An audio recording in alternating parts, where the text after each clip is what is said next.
bullying existe há muito tempo, mas nem sempre teve este nome. Ganhou este nome quando se começou a observar este processo nas escolas, em que existe uma discriminação, um gozar de terceiros. Em termos de tipos de bullying, existe o verbal, o físico, que foi o primeiro a ser identificado, socioeconómico também, e depois, agora com esta nova geração, também passa a existir o ciberbullying.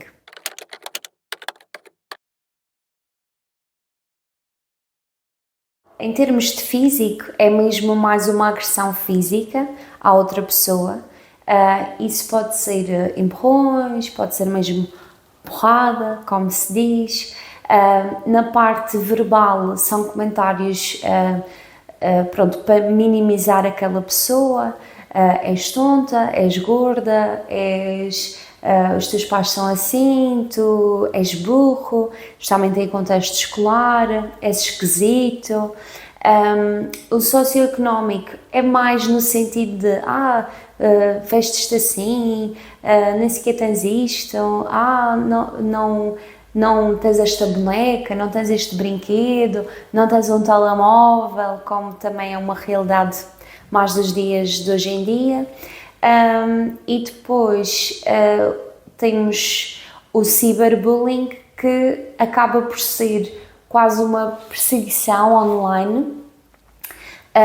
Portanto, difamação também pode entrar aqui, a partilha de conteúdos pessoais e privados, por exemplo, e pronto, e um gozar, não é para todo mundo ver. Online temos esta questão que não está num ciclo restrito, como por exemplo na escola, se calhar é algo que pode acontecer mais na turma, ou num grupo da turma, ou num ano escolar, mas a partir do momento que passa para o contexto online, pronto, aquela pessoa está exposta a muito mais pessoas, portanto aquela humilhação acaba por ser muito maior, e pronto, é algo que tem-se visto muito mais nos últimos anos.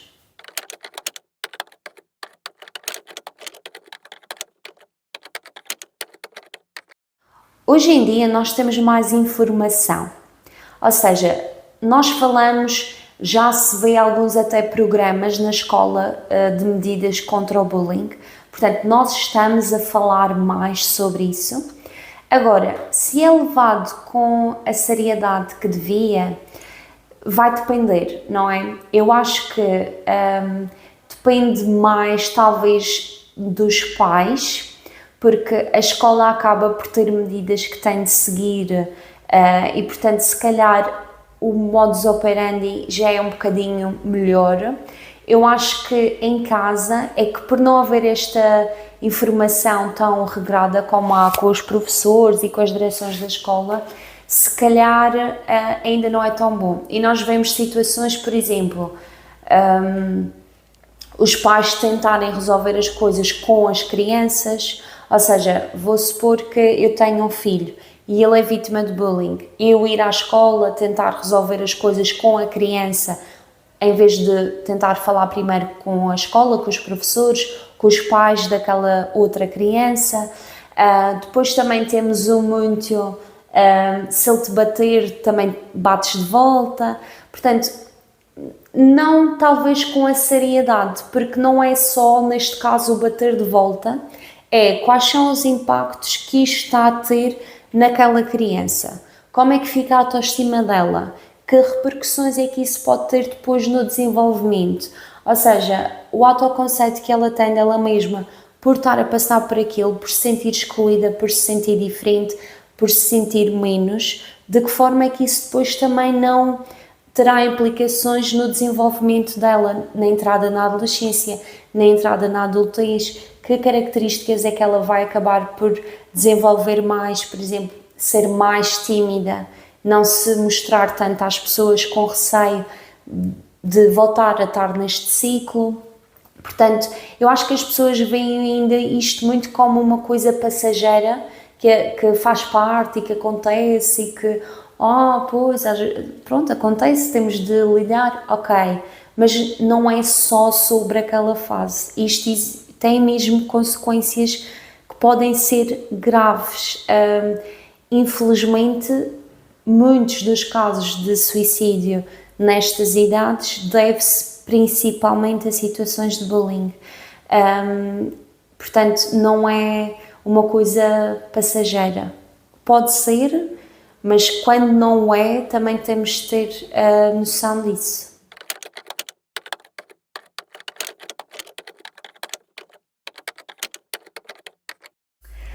Isto acaba por ser uma questão que toda a sociedade está a debater, mesmo a nível da saúde mental.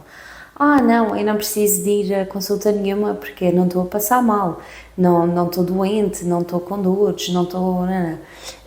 Mas se calhar está num sofrimento psicológico muito grande, mas isso não é levado a sério, porque é só psicológico, não tem marcas, não tem nódoas negras. Portanto, isso acaba por ser um bocado esta noção que a sociedade tem da saúde mental em geral, que acaba por passar de forma particular para os casos neste caso, de ciberbullying. E que também podíamos falar do bullying verbal e do socioeconómico. A questão aqui com o ciberbullying é mesmo a dimensão que ele pode tomar por ser online e pelo acesso. Porque assim, mesmo numa situação em que, por exemplo, há uns anos atrás não tínhamos telemóveis, não haviam redes sociais, o bullying acabava quando se saía da escola. Hoje em dia, pode nunca acabar. Se aquela criança ou jovem tiver acesso a um telemóvel, tem situações de bullying presenciais durante o dia, chega a casa, vai para as redes ou para um grupo de amigos no WhatsApp ou assim, e isso continua. Portanto, o peso que aquela pessoa carrega com a discriminação que sofre acaba por ser maior porque é mais longo no tempo, ou seja, ocupa uma maior parte do dia do que antigamente, por exemplo.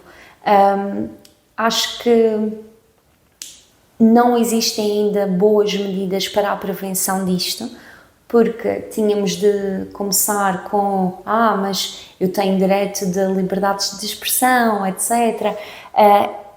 Sim e não, porque a nossa liberdade termina quando a do outro começa, mas é algo que talvez fosse importante de futuro, mesmo o governo e isso começarem a pensar em formas de proteger estes jovens sem ter esta questão ética da liberdade de expressão.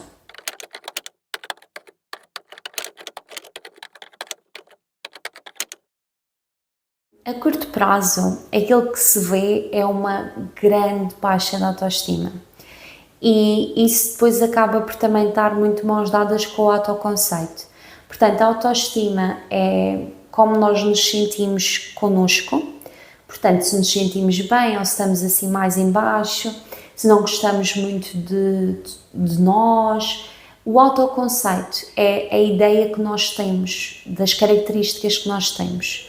Portanto, se eu tenho baixa autoestima porque alguém não gosta de mim, eu não percebo porquê que não posso ter amigos, porque que eles não querem brincar comigo, porque que dizem estas coisas más, isso faz-me sentir menos e pode-me fazer gostar menos de mim, porque nós aprendemos muito quem somos através dos outros. Esse é o nosso feedback, é o feedback que nós temos dos outros que acaba por construir a nossa identidade, e então o nosso autoconceito também fica distorcido, ou seja, eu depois vou talvez me achar como uma pessoa que vale menos que as outras, uma pessoa que não tem nada para acrescentar, e isto a longo prazo estamos provavelmente a falar de pessoas que estão mal preparadas para gerir situações de conflito, provavelmente vão ser pessoas mais passivas, não vão se impor de forma assertiva, de forma a salvaguardar as suas necessidades e os seus interesses, se calhar vão ter assim um lugar mais backseat, como se costuma dizer em inglês, e no extremo, quando estas situações de bullying fazem com que estas pessoas tenham um sofrimento psicológico muito grande durante muito tempo.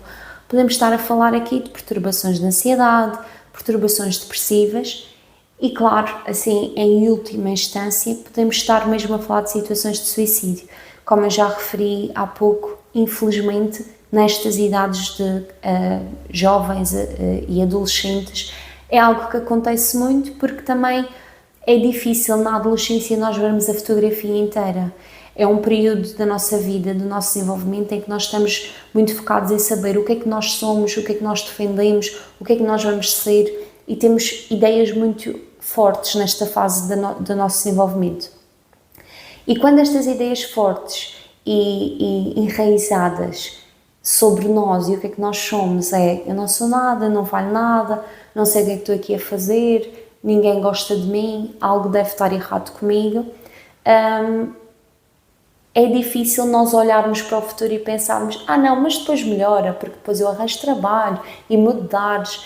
Na adolescência é difícil sair da ilha para ver a ilha e então o sofrimento é tão grande que parece que a única opção possível é mesmo sair deste mundo.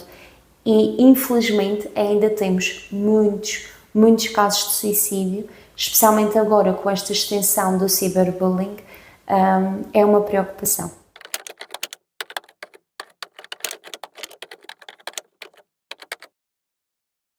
Eu entendo que na rotina dos pais e das crianças seja difícil estar atento e ter conversas profundas, porque nem todas as crianças querem contar. Ou porque acham que os pais vão ser muito explosivos e vão querer falar com outro menino ou menina e que depois isso ainda vai trazer mais problemas para eles, ou porque acham que é uma vergonha, tendo em conta os exemplos que têm em casa, por exemplo. Portanto, acho que o importante é mesmo a proximidade na família. Quanto mais próximos nós formos do nosso núcleo familiar, mais fácil é para estas crianças desabafarem sobre isto. Ter sempre linhas de comunicação abertas, criar momentos específicos para conversar sobre o dia-a-dia, sobre a escola, sobre os sentimentos, como é que se tem sentido. E além disso, ter especial atenção às notas, porque quando elas começam a baixar, isso por norma é um indicador ou que algo se passa na escola ou que algo se passa em casa ou no ambiente em que aquela criança está a crescer. E também marcas, ter atenção se são roubadas coisas, tiradas coisas, ter acesso às redes dos nossos filhos pode ser importante nestas idades, para tentar perceber que tipo de conversas é que estão a acontecer. Claro que isto também é muito uma discussão ética quase, porque depois eles também têm direito à sua autonomia, à sua privacidade, mas até certo ponto, não é? Porque nós sabemos que os perigos da internet são grandes e são surpreendentes, parece que arranjam sempre novas formas de tornar esta dimensão ainda mais perigosa. Portanto, ser capaz de fazer aqui um check-in sobre o que é que está a ser falado, se estão a ser feitos comentários, se estão a ser expostas fotografias que não deviam, mas não será necessário uma invasão da privacidade se as crianças tiverem o conforto suficiente para serem elas a transmitir. Por isso é que eu digo que o principal é mesmo ter uma linha de comunicação aberta, ser colo para estas crianças, que elas sintam mesmo que podem conversar e que as decisões não vão ser tomadas sem elas em consideração. Ou seja, uma criança pode estar muito bem que a mãe vá à escola falar com os professores e que tente falar com os pais da outra criança, mas outra criança pode não querer isso, porque pode achar que a situação dela vai se tornar pior. Portanto, é importante falar com esta criança, perceber de onde é que ela vem, quais são os receios dela e chegar aqui a um acordo. Ok, eu vou falar então com a professora ou com os pais, ou então, olha, agora não vou falar, mas temos de ir conversando sobre isto, porque a mãe acha ou o pai acha que era importante o professor ou a professora saber que isto está a acontecer, se calhar os pais desse menino também precisam de saber, pronto. É importante comunicar, isso é o que é verdadeiramente importante.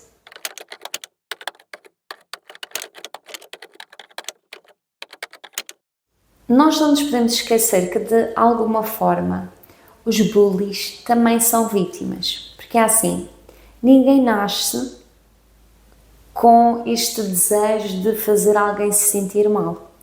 Isto é algo que é aprendido, quer por observação, quer por instigação, às vezes mesmo dos pais, porque aquele é assim, e a criança também acha que é ok fazer esse tipo de comentários ou usar dessa forma.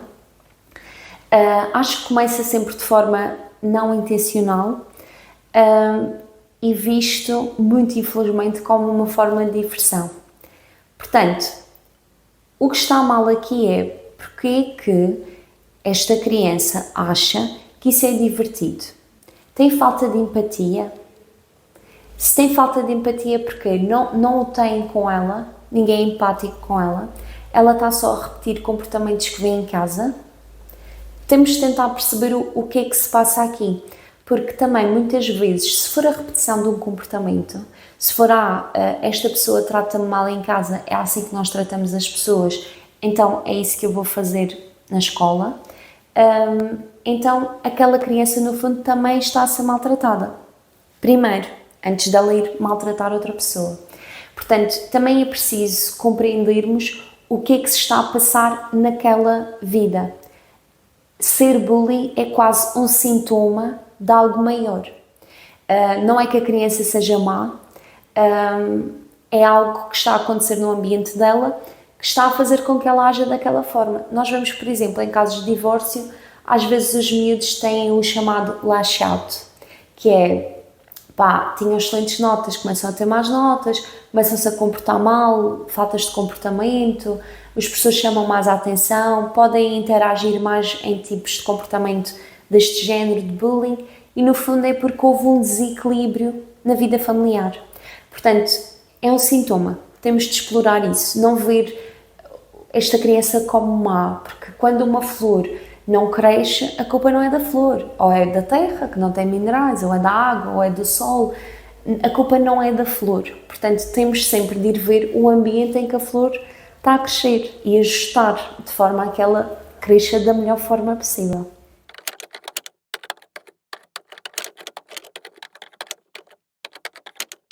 Os pais é uma situação mais difícil, porque depende muito das crenças que os pais têm sobre a educação, sobre o que é o não correto, sobre o que é o não moral. Portanto, acho que primeiramente devemos falar sobre a escola. Eu acho que a escola deve funcionar como um nivelador, em todos os níveis. Ou seja, aquilo que a casa não pode dar, eu acho que a escola deve ter a função de nivelar para que todos tenham a mesma oportunidade, os mesmos recursos. Nós nem sempre vamos poder controlar aquilo que está em casa, mas de forma geral conseguimos controlar a forma como a escola está, pela direção, pela formação dos professores, etc. Isso acho que, se calhar, em muitos casos, é a mais-valia dos alunos, é terem na escola uma estabilidade que não têm em casa.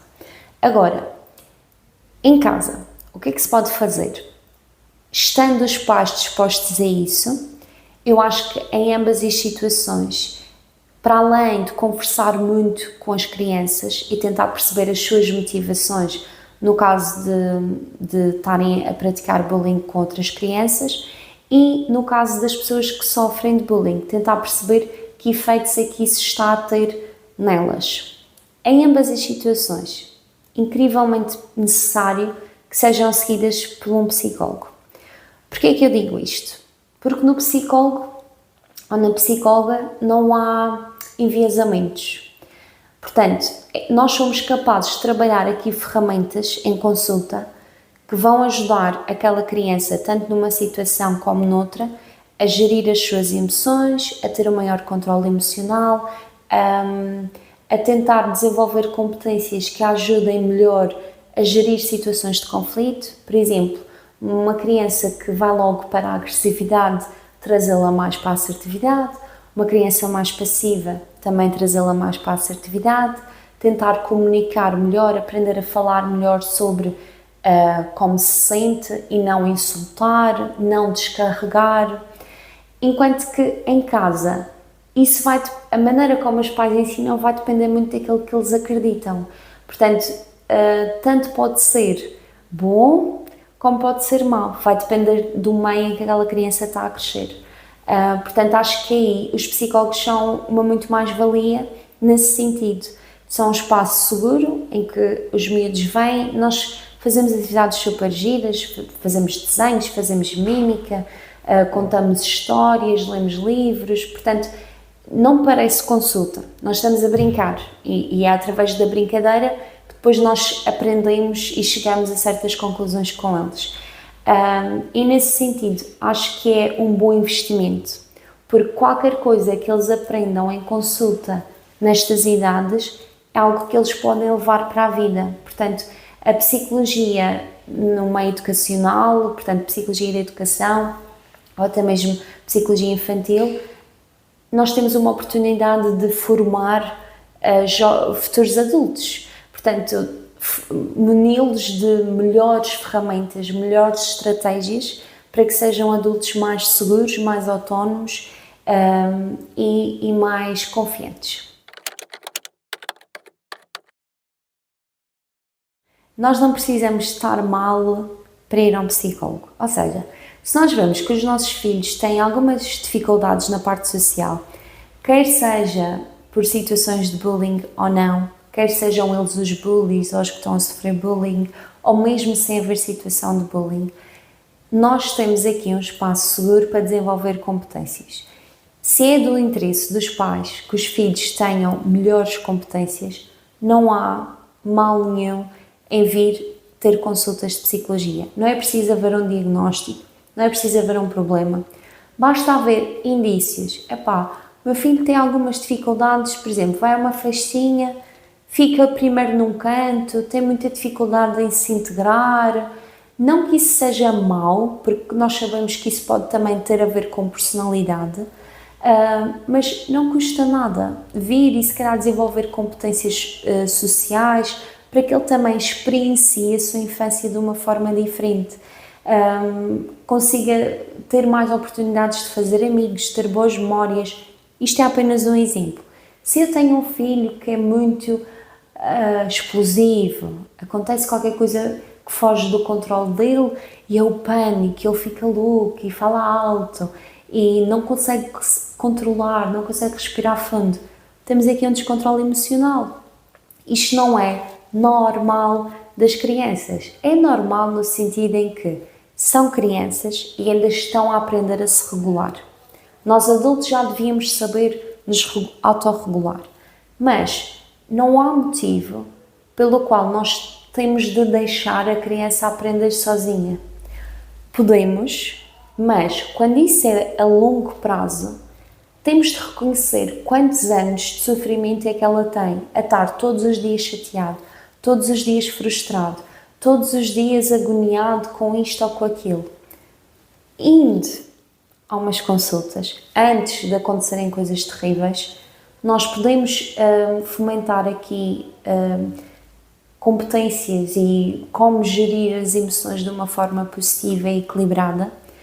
E assim, a maior parte dos dias daquela criança já não é caracterizada por frustração e raiva e aborrecimento e choro, e mais por tranquilidade. E ok, isto aconteceu, mas eu consigo gerir porque eu já aprendi isto e já aprendi a respirar fundo, e já aprendi como comunicar quando não me estou a sentir bem, quando estou chateado e quando estou triste e quando estou-me a sentir injustiçado. Portanto, a minha dica é sempre essa.